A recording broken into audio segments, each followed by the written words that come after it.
Good afternoon, everyone. My name is Ginger Broderick, and I'm the host of the Ginger New York TV show. Welcome to Ginger Fridays here at M&N TV Studios. We are live here every Friday afternoon at 2 p.m., so thanks for joining in. We have a filmmaker in the show. We have a filmmaker, Dan Adams.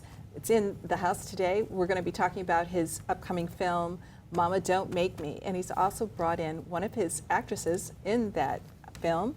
It's the lead actress, and her name is TRACEY REMARAIS. Welcome to the show. Thank you.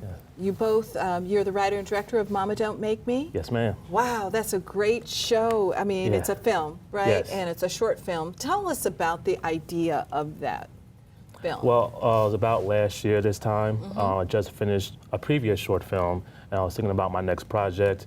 And I'm a writer by nature, so I have a lot of short stories written, a lot of scripts, and I was like, what can I do next? What can I hit the public with next that's social issue driven, that is multi-layered, that is just great content? So I came across a story in a previous script that I've written that dealt with a special mother-daughter relationship.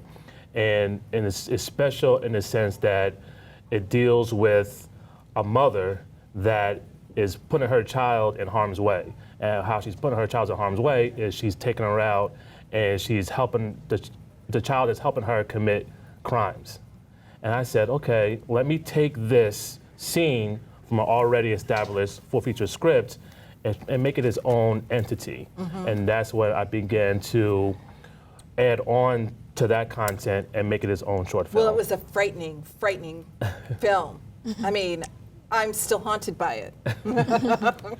I'm still haunted by the police officer, detective in the film, too. Right. Yes, I wanted to, Shout out to Sherry Mendez. Shout out to Sherry Mendez.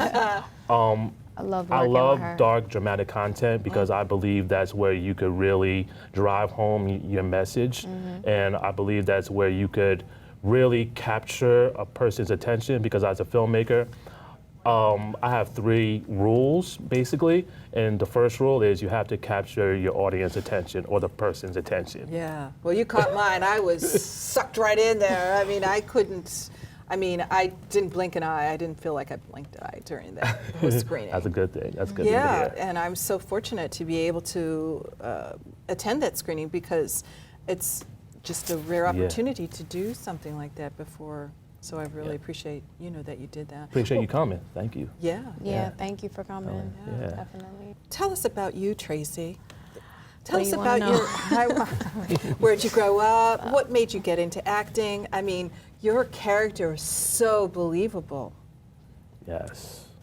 So, I mean, that's a skill. So I'm interested to know. I'm an actress wannabe.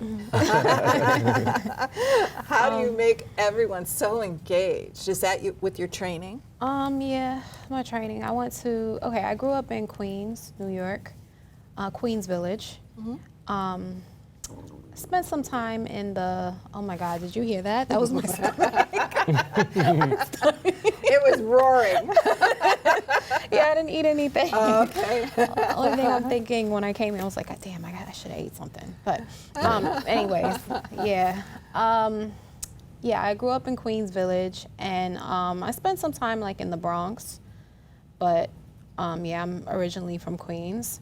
And then I went to, I used to go to this place when I was younger, this center. My mom paid for some acting classes and some dance classes, but I stopped going there for a couple of years because, I don't know, growing up, I was very self-conscious and I was very introverted. I really didn't have confidence, pretty much, and I didn't have the best people around me. So I just felt like, I don't know, I don't think that's for me. I sang, I danced, I could do all these things, but I didn't have the confidence to really pursue it.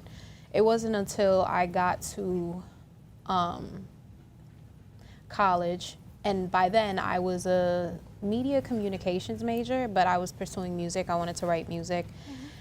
And then I got to know I got in the industry and I got to be around some of the people in the industry, and I'm like, I don't really want this. This is not for me. And I realized that the people that were around me they didn't have my best interest in mind. So, I always wanted to act. So I was like, you know, I went back to school and I was like, let me try theater. And then I did this play. I had this professor, and he did this Shakespeare play. It was A Midsummer Night's Dream, and it was As You Like It. He merged them together somehow. It was really brilliant. We got some mixed reviews about that, but it was then that I realized, damn, I want to do this. This is fun. This is, you know, I realized that was my calling. That's what I wanted to do. And I About just how stuck with it. Were you at this time? 20, I stopped going to school for a couple of years just to work. But I was like 23, 24. Okay. And then I realized, yeah, that's definitely what I want to do. I'm not going to stop I'm not going to stop acting. I'm not going to stop pursuing acting. And I just kept doing plays. So I came from a theater background. And now I'm really trying to focus more on the film and television aspect. But I still love theater. That'll always be my first love. So, yeah. Well, you're playing a major role, the lead role. What made you decide? Were you the casting director for your film? I was. Just because the budget could allow me to hire a casting You agency. do everything, right? Right, only for this one. So when I was casting, I like to read as well because I like to know what I'm working with. And if I give an actor an adjustment, can they adjust to it? So, you know, she came in on a certain audition day and I think I missed the first audition day. I think you called me in to audition and I couldn't make it, and then I was upset, and then after that you contacted me and you said, you know, I'm auditioning another day, and I was like, okay, I'm definitely gonna make this. Nah, fuck that. I'm gonna go in here and I'm gonna kill this old lady. Mama! No! Mama! Get your hands off of me! Leave my daughter! that's what captured me, was that commanding presence of her delivery. And it made me nervous as a reader. Like, isn't that it made me interesting? intimidated.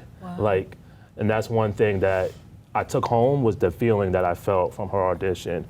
And the resonance of her voice stuck with me. That's why I knew what I wanted, and I wanted her for that role. You had a set of twins in your film. Tell us about Yes. that. When they talked with their family and they decided, we came to agreement that they were going to do the film, I said, okay, I could do this one of two ways.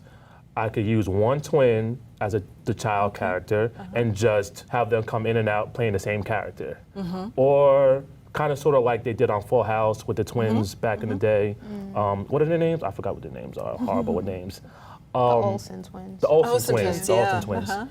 Or I can really go out on a limb, be more unique, and have this character, this mother character, mother of twins. So I changed my own script up, and then I wrote two characters and have Tracy's character, the mother of twin daughters. And it adds into another underlining theme of duality, which goes on in the film when there's one good twin and one not so good twin. And you'll be able to see that dynamic play out on camera on how they are not polar opposites, but one is definitely have a different stance than the other. And they played it very, very well. Like, And they're yeah. so young. Was it so difficult young. for you to work with young children? You know, it's not just one, it's two. It's two. Yeah. It was fine, you know. It's just like working with kids. You gotta keep their attention. You gotta make them focus. You gotta have them stay focused. But it was fine. I've been around. You know, I grew up around like I'm used to being around little kids, so it was fine. Yeah.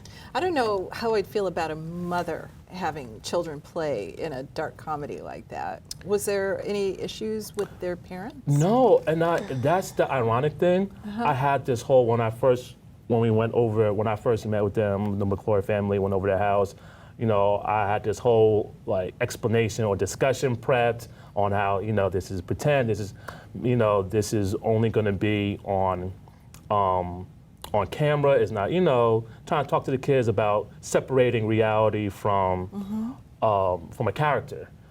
But they were all for it. I didn't have they were with anything it, to like- talk them into anything, you know, which was a blessing. Like, they understood. And they appeared very mature. I'm Right. surprised that they're so young. Right, exactly. They're very, number one, they have great upbringing, from their parents. They're workers. They know how to separate, fun and then time to start working. So their work ethic, Yes. is there. They got up early in the morning, came from Jersey, we shot in the Bronx, and they didn't quit. They didn't give up. I've heard of some horror stories where grown adults won't show up on set. On time, they're or on always time. complain, but Right. they didn't complain. They didn't complain. They were pretty mature about it. Yeah, so And they're whatever on you their asked way. them to do, they did it. It's wonderful discipline. Yes. I've had different people come in as guest hosts or co-hosts, and I've had some animals to deal with. Right. Yes. So it was really surprising to me that they were so young and and trained, to be Yes. able to do this. This kind is of their first dramatic acting Okay. Yeah. appearance. Wow. So What they're on their way. what makes them so popular at such a young age? Do you know, as an influencer, because they have like 1 million followers on They their have social such media. big personalities, both Right, of them. right. Their Yeah. personality, their cadence, their natural. They're just born stars. It really- has something that you can't describe. Right. That's good. That's good. What else is up for you? With your work, in your films. Is this your Right. only project right now, or are you doing some other Yeah, things? currently right now, I'm aligning this film with some mental health organizations and try and get more organizational background because it does deal with mental health issues, mainly with Tracy's character. And she could speak more to that about how another underlining theme is dealing with somebody who lost a person at a young age, and this is why her character does some of the things that she does, Yeah. and it's not talked about enough. And your character has cancer too, so Yeah. that's is a motivating factor of. Yeah, and it was Right. something that she dealt with. She watched her mother. It's kind of like a cycle, and I don't want to give away too much, but it's kind of what drives her to do some of the stuff you see her do. And I've said this before, like a lot of people love to judge characters. In studying acting, when you play a character, you can't judge them or you can't play them. If you do, you can't play them. You don't know why people do what they do. You don't know. Everybody has an internal struggle that they're dealing with. You Right. don't know, so you shouldn't judge. It's so easy to say, oh, she's a bad mother. Why is she doing this? Why is she making her kids do this? But you really don't know what drives her to do what she does. It's not revealed until later on, and you're like, oh, okay. But her circumstances forced her hand, and she did what she did. She felt that was the only way, Exactly. So. Yeah. Well, good luck with it. It's a really powerful film. Thank you. And Thank it you. pushes a lot of buttons in a lot of different Yes. places. And Yes. I can't imagine the writing process because it's a lot of stuff going on there. And you Yeah. rewrote it a lot. That's my creativity. There's a lot going on. Yeah. In my creative mind. Good for Yeah. you. Thank It's you. really fun. Isn't that great? Well, thank you so much. Thank you. Thank you for Dan, having us. Tracy, thank you Thanks so for having much. us. And I want to thank all my viewers for joining in this afternoon's show. My name is Ginger Broderick. We're here every Friday afternoon at 2 p.m. My guest today, Dan Adams with Dan Adams Films, and Tracy Remare. Remare. Remare. And Tracy Remare. Thank you. All right. Thank you so much for Thank you. joining in. Thank you. Thank for you. having us. Wonderful. All right. Good.